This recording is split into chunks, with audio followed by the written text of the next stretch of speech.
We're just coming off the open week, and I thought it was a good week of practice, a good week of preparation for us. When you get into those open weeks, there's really nothing to play for because you're not playing Saturday. So when you get into the open week, you want it to be workmanlike.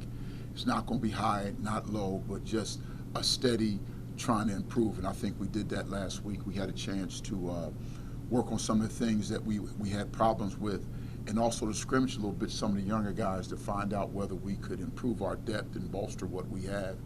I think we accomplished those things. I think there'll be a couple guys that will add to the trip this week because they did a nice job last week in the scrimmage. And then we looked at the things that were good for us, the things that were not good for us, and jettisoned some things that we were doing so that hopefully we can hone down and be better as we go forward. Questions? Coach, coming off a win, now that you have like that bye week, when you have all that. Well, the tough thing about it is people look at Kentucky State and they look at their level versus our level.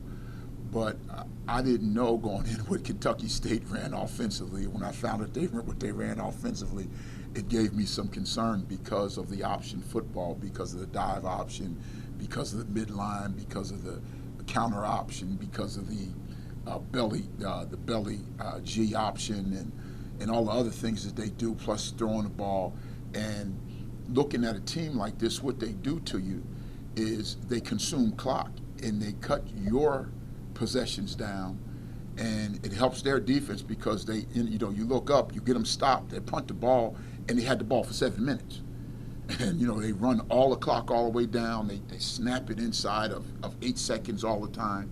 And so it tends to run the clock, and hopefully their hope is, I believe in offense, to keep your offense at bay and also to tire your defense. So it's a handful for us on defense. I told our offensive guys, you normally have more possessions in the game, but in games like this, you only get 8 to 10 possessions.